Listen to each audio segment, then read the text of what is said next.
हरि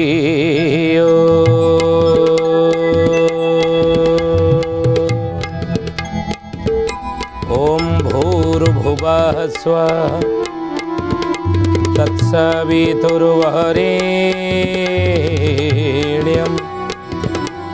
भर्गो देवस्य धीमहि धियो यो नः प्रचोदयात्।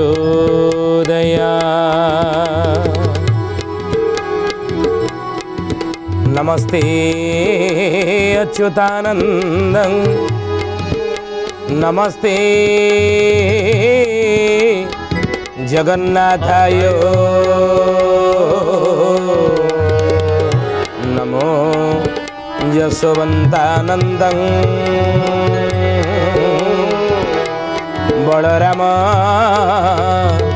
नमो नमः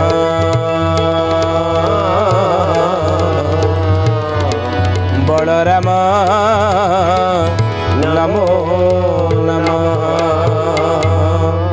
बोलिए महापुरुष अच्युतानंद जी की जय। श्रद्धेय ज्ञानी गुणी मंडली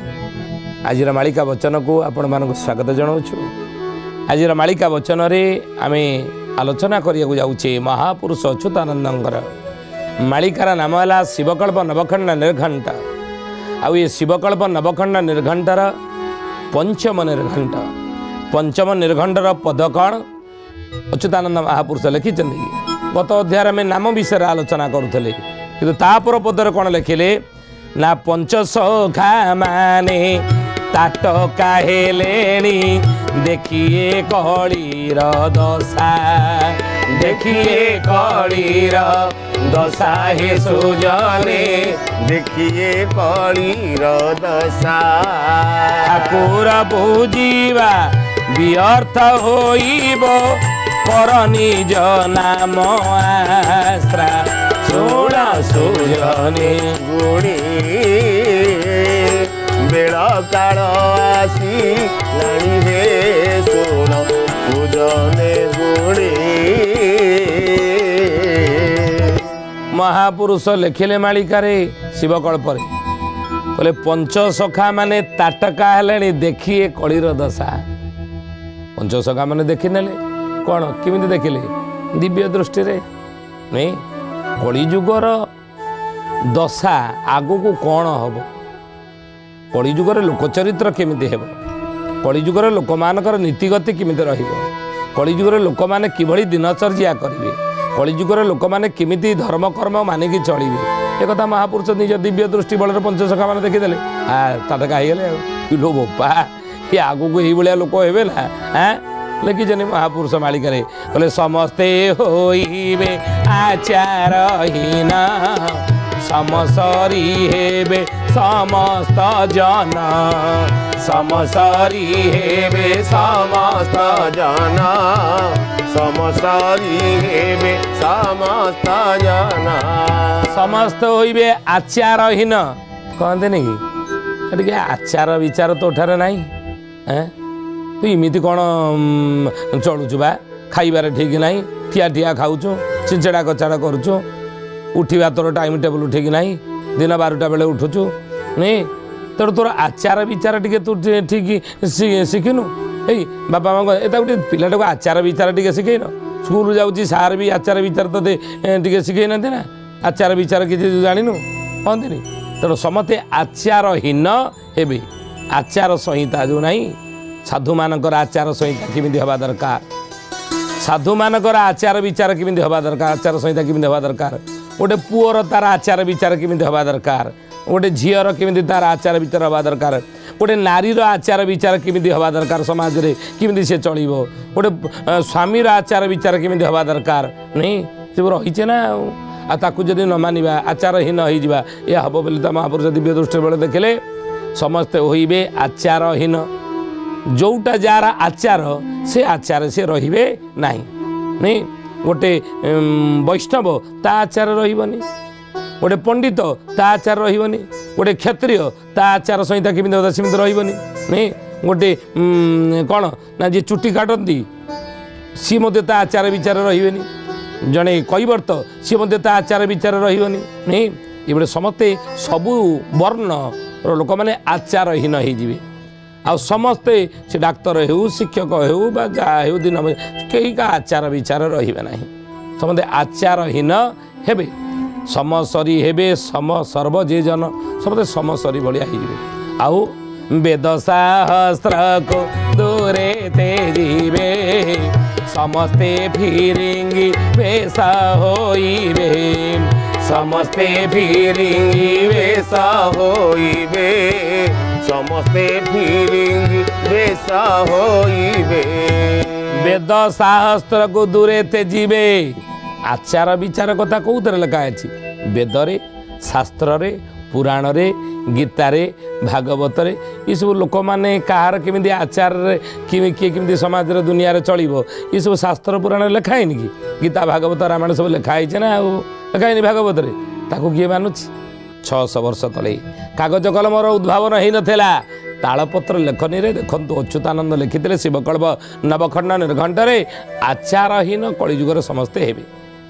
वेद शास्त्र को दूरे जी जो थे आचार विचार कथा लिखाई केमी चलो केतबे उठब कौन खाइब केमी कथबार्ता कर देवता केमी पूजब नहीं ये सब गुड़िक से वेद शास्त्र लिखाई सब दूरे रखम से पुराणा कालिया कथा को नहीं दूरे तेजीबे समस्ते फिरिंगी बेश होइबे भारतीय संस्कृति भारतीय आचार संहितार धोती कुर्ता एवं माँ मानक शाढ़ी शालीनता पोशाक पोशाक शालीनता रहू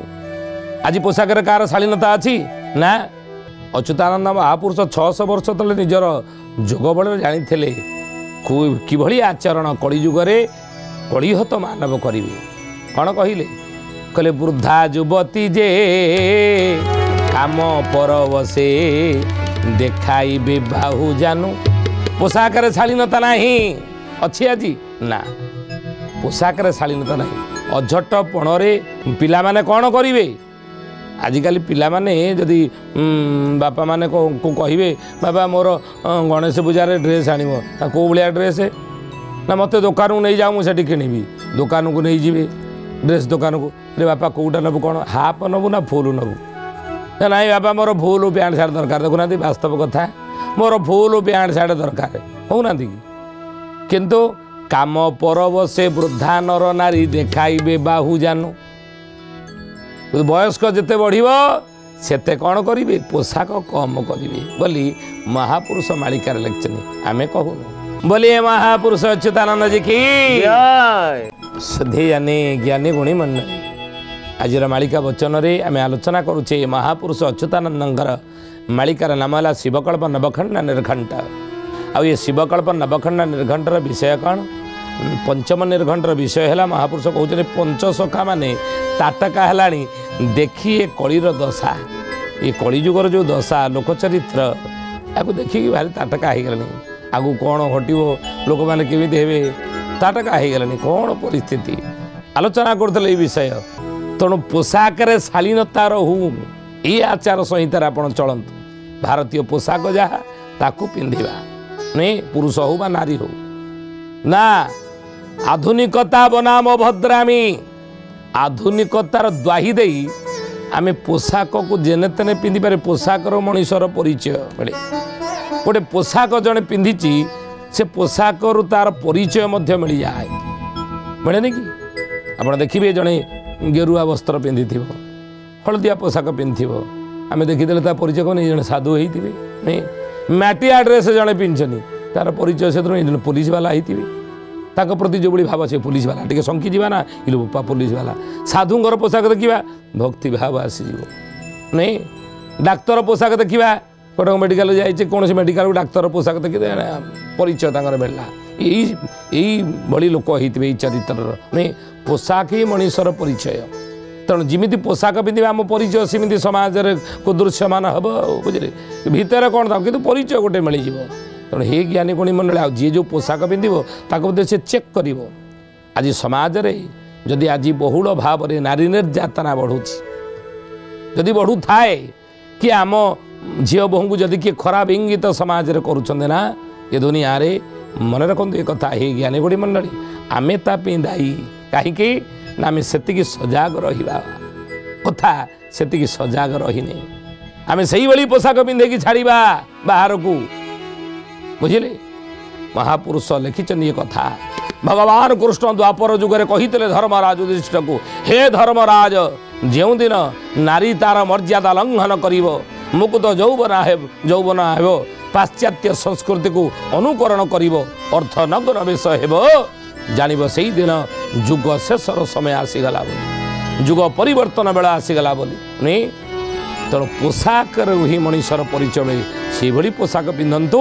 ପୋଷାକରେ ଶାଳୀନତା ଆସୁ ବ୍ୟବହାର ନମ୍ରତା ବ୍ୟବହାର ନମ୍ର ହୁଅନ୍ତୁ ସରଳ ହୁଅନ୍ତୁ ଆହାରେ ସାତ୍ବିକତା ସାତ୍ବିକ ଗ୍ରହଣ କରନ୍ତୁ ବୁଝିଲେ ତାହେଲେ ହେ ଜ୍ଞାନୀଗୁଣୀ ମଣ୍ଡଳୀ ମହାପୁରୁଷ ସେଇଥିପାଇଁ କିଛି ସମସ୍ତେ ବି ଆଚାରହୀନ ସମ ସରି ହେବେ ସର୍ବଯୋଜନ ବେଦ ଶାସ୍ତ୍ରକୁ ଦୂରେତେ ଯିବେ ସମସ୍ତେ ଫିରିଙ୍ଗି ବେଶ ହେବେ ଫିରିଙ୍ଗି ପୋଷାକ ପିନ୍ଧିବେ ଅର୍ଥ ନିଜ ପୋଷାକ ଭାରତୀୟ ସଂସ୍କୃତିର ସଭ୍ୟତାର ସେ ପୋଷାକ ପିନ୍ଧିବେ ନାହିଁ ଆଉ ଅଭକ୍ଷମାନ କରିବେ ଭକ୍ଷଣ ନରଂ ସେ ଦୈତ୍ୟ ହେବେ ଜନମ ନରଂ ସେ ଦୈତ୍ୟ ହେବେ ଜନମ ନରଂ ସେ ଦୈତ୍ୟ ହେବେ ଜନମ କହିଲେ ନରଂ ସେ ଦୈତ୍ୟ ହେବେ ଜନମ କାହିଁକି ନା ଅଭକ୍ଷମାନ କରିବେ ଭକ୍ଷଣ କହିଲେ ବାବୁରେ ଏମିତି ପରିସ୍ଥିତି ଆସିବ ମଣିଷ ଖାଇବ ମଣିଷ ମାଂସ କେ ମଣିଷ ଖାଇବ ମଣିଷ ମାଂସ ଶୁଣ ରାମ ଦାସ କଳି ଯେ ଶେଷ ଶୁଣ ରାମ ଦାସ କଳି ଯେ ଶେଷ ଶୁଣ ରାମ ଦାସ କଳି ଯେ ଶେଷ କହିଲେ ମଣିଷ ଦିନେ ମଣିଷର ମାଂସ ଖାଇବାକୁ ବାଧ୍ୟ ହେବ ଏଭଳି ଆଜି ହେଇନି ଏ ଘଟଣା ଘଟିବା ବାକି ଅଛି ନା ଆପଣ ବିଭିନ୍ନ ପ୍ରକାର ପତ୍ର ପତ୍ରିକାରେ ବା ବିଭିନ୍ନ ଖବର କାଗଜରେ ଇ ଖବର ପଢ଼ି ସାରିବେଣି ବିଭିନ୍ନ ନ୍ୟୁଜ୍ରେ ମଧ୍ୟ ଏ ବର୍ତ୍ତମାନ ଆପଣ ଶୁଣି ସାରିବେଣି ଯେ ମଣିଷ ମାଂସ ଖାଇଲାଣି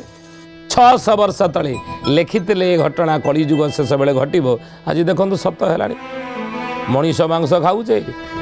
ଆଉ କ'ଣ ସାପ ବେଙ୍ଗ କୋଚିଆ ସବୁ ଯାହା ପାଇଲେ ଖାଇଦେଲେ ନାଇଁ ସେଇଥିପାଇଁ ଲେଖିଲେ ନର ଅଂଶେ ଦୈତ୍ୟ ହେବେ ଜନମ କାହିଁକି ଦୈତ୍ୟ କିଏ ଦୈତ୍ୟ ମାନେ କହିଲେ ଅସୁରର କ'ଣ କାମ ସେ କିଛି କ'ଣ ଏଇଟା ଖାଇବା ଜିନିଷ ଏଇଟା ଖାଇବା ଜିନିଷ ନୁହେଁ ସେ କିଛି ଦେଖେ ଯାହା ମିଳିଲା ତାହା ଖାଇଦେବା ଏ ସଂସାରରେ ନିଜକୁ ଛାଡ଼ିଦେଲେ ଆଉ ଯାହା ରହିଲା ସବୁ ଖାଇବା ଆଉ ମାନେ ତେଣୁ ଅଭକ୍ଷମାନ କରିବେ ଭକ୍ଷଣ ନର ଅଂଶେ ଦୈତ୍ୟ ହେବେ ଜନମ ଅଭକ୍ଷମାନ ସବୁ ଖାଇବେ ଭଗବାନ କହିଲେ ରେ ମଣିଷ ନା ଫଳ ଫୁଲ ଶାଗ ଦଧି ଦୁଧ ବାଛି ଅମୃତମଣ ହିଁ ତୋ ପାଇଁ ରଖିଛି ଫଳ ଫୁଲ ଶାଗ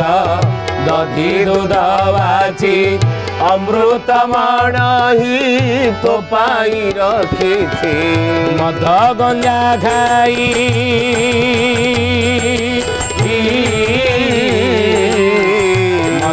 ଗଞ୍ଜା ଖାଇ ରୋଗ କିଣ ତୋହି ଆଉ ମଦ ଗଞ୍ଜା ଖାଇ ରୋଗ କିଣୁ ତୋହି କରୁ ପୁଣି ଜୀବ ବଧରେ ଆଖି ଥାଇ ହେଲୋ ଅନ୍ଧ ତୋହି ମରିଛି କା ପଛେ ଭାଇ ରେ ଆଖି ଥାଇ ହେଲୋ ଅନ୍ଧ ଫଳ ଫୁଲ ଶାଗ ଦଧି ଦୁଧ ବାଛି ଅମୃତ ମଣ ହିଁ ତୋ ପାଇଁ ପରା ମୁଁ ରଖିଛି ତତେ ସଂସାରକୁ ପଠେଇଛି ଶ୍ରେଷ୍ଠ ଜୀବ ତୋ ପାଇଁ କ'ଣ ଖାଦ୍ୟ ମୁଁ ରଖିନି ତୁ କ'ଣ ଖାଇବା ଦରକାର ତତେ ସଂସାରକୁ ପଠେଇବା ପୂର୍ବରୁ ଆଗେ ତାକୁ ସବୁ ସୃଷ୍ଟି କରିଦେଇଛି ଫଳ ଫୁଲ ଦଧି ଦୁଧ ବାଛି ଅମୃତ ମଣ ହିଁ ଏସବୁ ତୋ ପାଇଁ ମୁଁ ରଖିଛି ତୁ କ'ଣ କରୁ ତାକୁ ଖାଇବାକୁ ମନ ବଳିଲୁ ନା ମଦ ଗଞ୍ଜା ଖାଇ ରୋଗ କିଣୁ ତୁହି କରୁ ପୁଣି ଜୀବବଦ୍ଧ ଏ ମଦ ଗଞ୍ଜା ଖାଇକି ତୁ ରୋଗ କିଣିଲୁ ଜୀବକୁ ବଦ୍ଧ କରିକି ସେଥିରେ ତାକୁ ଖାଇଲୁ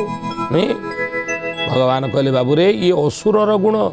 ନର ଅଂଶେ ଦୈତ୍ୟ କହିଲେ ଅସୁରମାନଙ୍କର ପ୍ରବୃତ୍ତି ଅସୁରମାନଙ୍କର ପ୍ରକୃତି ତୁ ସେଇ ଅସୁରର ପ୍ରକୃତିକି ତୁ ଗ୍ରହଣ କଲୁ କଳିଯୁଗରେ ବୋଲି ଏ ମହାପୁରୁଷ ଅଚ୍ୟୁତାନନ୍ଦ ଜୀ କି ଜୟ ଶ୍ରଦ୍ଧେୟାନି ଜ୍ଞାନୀ ଗୁଣୀ ମଣ୍ଡଳୀ ଆଜିର ମାଳିକା ବଚନରେ ଆମେ କ'ଣ ଆଲୋଚନା କରୁଛେ ନା ମହାପୁରୁଷ ଅଚ୍ୟୁତାନନ୍ଦଙ୍କର ମାଳିକାର ନାମ ହେଲା ଶିବକଳ୍ପ ନବଖଣ୍ଡ ନିର୍ଘଣ୍ଟ। ଆଉ ଏ ଶିବକଳ୍ପ ନବଖଣ୍ଡ ନିର୍ଘଣ୍ଟର ପଞ୍ଚମ ନିର୍ଘଣ୍ଟର କ'ଣ ପଦ ନା ପଞ୍ଚସଖା ମାନେ ତାଟକା ହେଲେଣି ଦେଖିଏ କଳିର ଦଶା। କଳିଯୁଗରେ ଲୋକଚରିତ୍ର କିଭଳି ହେବ ତାକୁ ଦେଖିକି ପଞ୍ଚସଖା ମାନେ ତାଟକା ହେଇଯାଏ। କେମିତି ହେବେ ନା ନରଅଂଶେ ଦୈତ୍ୟ ସବୁ ଅସୁର ମାନେ ଜନ୍ମ ହେବେ। ଏଇ କଥାରେ ଆମେ ଆଲୋଚନା କରୁଛେ। ଆଜି ହେଇନାହାନ୍ତି କି ମଦ ଗଞ୍ଜା ଖାଇ ରୋଗ କିଣୁତ ଏସବୁ ରୋଗ କିଣିଲେ ଭଗବାନ ଶିବ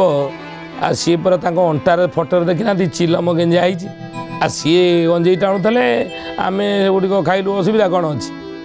ଏ ଜ୍ଞାନୀ ଗୁଡ଼ି ମଣ୍ଡଳୀ ଯଦି ଏ ଯୁକ୍ତି ଆଜି ବେତନା ଯୁକ୍ତି କିଏ ଯଦି କଳିଯୁଗରେ କରୁଥାନ୍ତି ଭଗବାନଙ୍କ ନାଁର ଦ୍ୱାହି ଦେଇ ପ୍ରଭୁଙ୍କ ନାମରେ ଦ୍ୱାହି ଦେଇ ଯଦି ଆକୁ କିଏ ଖାଉଥାନ୍ତି ତାହେଲେ ଠିକ୍ ଅଛି ଖାଆନ୍ତୁ କିଛି ଅସୁବିଧା ନାହିଁ। ଭଗବାନ ଶିବଙ୍କ ଅଣ୍ଟାରେ ଚିଲମ ଅଛି ସେ ଗଞ୍ଜେଇ ଟାଣୁଥିଲେ ଆମେ ଗଞ୍ଜେଇ ଟାଣିବା ତାହେଲେ ଭଗବାନ ଶିବ କ'ଣ କରିଥିଲେ ଜାଣିଛନ୍ତି କ'ଣ ନା ସମୁଦ୍ର ମନ୍ଥନ ଅସୁର ଦେବତା ମାନେ ଯେତେବେଳେ ମିଶେଇ କରୁଥିଲେ ସେ ସମୁଦ୍ର ମନ୍ଥନରେ 14 କୋଟି ରତ୍ନ ବାହାରିଥିଲା। ସମୁଦ୍ର ମନ୍ଥନରୁ ସେ 14 କୋଟି ରତ୍ନ ଭିତରେ କ'ଣ ଥିଲା ନା ବିଷ ଥିଲା ହଳାହଳ ବିଷ। ତାକୁ 33 କୋଟି ଦେବତା ଭିତରେ କିଏ ପିଇଥିଲା କହୁନାହାନ୍ତି ଯିଏ ଯୁକ୍ତି କରୁଛନ୍ତି? ଶିବ ପିଇ ନଥିଲେ କି ହଳାହଳ ବିଷ ପିଇଲ? ଯଦି ଶିବଙ୍କ ଅଣ୍ଟାରେ ଚିଲମ ଗେଞ୍ଜା ହେଇଛି ତାଙ୍କ ଫଟେରେ କାହିଁକିନା ସେ ଗଞ୍ଜେଇ ଟାଣୁଥିଲେ ବୋଲି ଚିଲମ ଗେଞ୍ଜା ହେଇଛି ଆମେ ଗଞ୍ଜେଇ ଟାଣିବା ଶିବ ଟାଣୁଥିଲେ ଆମେ ଶିବ ଭକ୍ତ ତାହେଲେ ସିଏ ସମୁଦ୍ର ମନ୍ଥନରୁ ବିଷ ବାଲା ପିଇଥିଲେ ପିଉନ ବିଷ 2 ଡ୍ରପ୍ ବିଷ ପିଅ ଦେଖିବା କେତେ ତାକତ ଅଛି ପିଇବା ନା ଚିଲମ ଗେଞ୍ଜା ହେଇଛି ଗଞ୍ଜେଇ ଟାଣିବା ଆଉ ବିଷ ପିଇପାରିବୁନି କାହିଁ ପିଇପାରିବନି ନା ତାଙ୍କ ନାଁର ଦ୍ୱାହି ଦେଇ ସେ ଜିନିଷକୁ ଗ୍ରହଣ କରନି। ଦେଖିଥିଲେ ନା